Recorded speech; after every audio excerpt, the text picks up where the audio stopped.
stopped. Philippe Dupre never tried to contact Nelson Mandela when he was a president.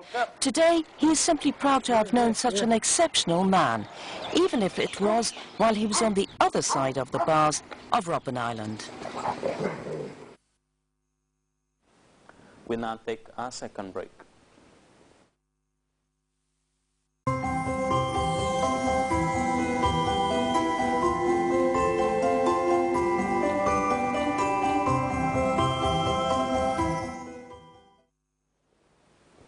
And before we take leave of you, a quick reminder of the day's top stories. The government of the Gambia has strongly condemned the recent turn of events in South Sudan and the Central African Republic, while calling on warring parties there to find an amicable end to the bloodshed. The Gambia has received more than $30 million ECOWAS grant meant for the rehabilitation and improvement of the country's energy sector. Gabon's ruling PDG party has made sweeping gains in the recently concluded municipal elections, but fails to gain a foothold in the capital, Libreville. And Uganda's parliament has passed an anti-homosexual bill which calls for tougher punishments for offenders. That was all in this edition of the news. Thanks for your time, and do enjoy our range of interesting programs.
Hello and welcome to Turning Point. Today we're going to share one of the keys to a successful life, grace. It's this attribute that helped restore a professional athlete back to the field and inspire the man in our first story to write a book about it, grace. We've all heard about it before, but how many really understand its true meaning? To help us with this enormous concept, Semisola Komolafe Okai sat down with renowned author and pastor Max Lucado. Take a look. Max Lucado has been named America's Pastor by Christianity Today magazine and America's Best Preacher by Reader's Digest. He's the author of over 60 books with over 65 million copies in print and published in over 30 languages worldwide. That's pretty amazing for someone who was rejected by 14 publishers. Max is here today to talk about his latest book, Grace, More Than We Deserve, Greater Than We Imagine. So why did you write this book? You know, grace, the theme of grace, I think is so immense, so immense. I think, though, it is God's best idea, and I think it's our fondest thought. And so if we can think about God's best idea and why it's such a wondrous thing, and why grace is so important, and the more we think about it, the more it changes us. Grace is God's radical commitment to change people and prepare them for heaven, for the life to come. And if I can think on that more, it changes me from the inside out. So that's, I guess, a long answer to your question, why did I write it? I just think it's a lifelong quest that all of us have to think about and ponder God's wonderful grace.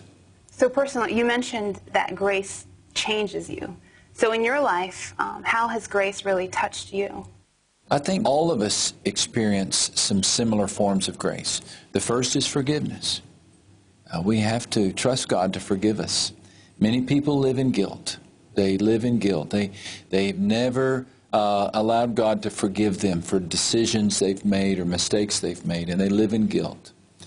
And so grace begins with God's forgiveness. But grace doesn't stop there. Grace continues with the presence of God in our hearts. You know, I always believed that God was with me, that God was near me, that God was for me, all these other prepositions. But the preposition that I think is most powerful is that God is in us, that He actually decides, I'm going to take up residence in this dear daughter of mine, and she's going to learn to speak as I speak and think as I think. And we get to the point where we have the mind of Christ. Our hands are the hands of Christ. It's a wonderful thing. You know, it's kind of like God taking over. So grace must include this. It begins with forgiveness, but it continues with the presence of God in the heart of the believer. Now, for those watching who maybe something's happened to them, and it's been so hard to forgive or extend grace, why is it so important? Why does God say it's so important that freely we've received grace, so freely we must give? Two or three reasons. One is that hatred is a drug. We get addicted to it. It's an addictive drug. And so if you choose to select hatred instead of love, it's going to addict you and destroy you. Hatred is a poison that kills us. So it's for our own good, really. You know, even though it's hard to forgive somebody, in a way it's a selfish thing. For our own good, we should forgive because it makes us into mean people. Secondly, it's an act of faith. How can we say we believe in a God of love if we won't turn and love other people? This is a common question in Scripture. How can you say you believe in God whom you've never seen if you won't love your brother who you see all the time? So this is you might call forgiveness the firstborn child of grace. Because as I forgive, the natural response is to turn around and forgive someone else. I'm not saying it's easy. And I know there will be people who listen to this program who have suffered terribly at the hands of other people. And I'm not saying that what they did was right.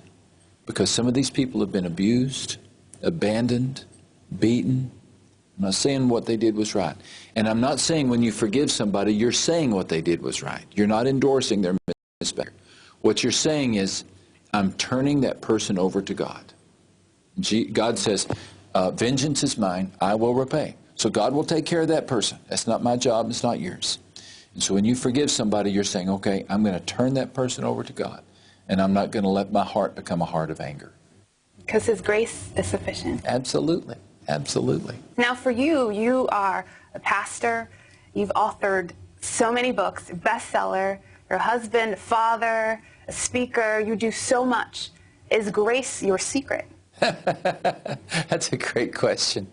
You know what? I find I'm learning more and more to listen to this presence of God in my heart, to believe He's there, and to trust Him. That if He gives me an assignment, He's also going to give me the strength. If He gives me the test, He's going to give me the strength to face the test. And I can honestly say, you know, here I'm 30 years into the ministry now. I know I don't look like it. I'm brand new. I enjoy life more now than I ever have.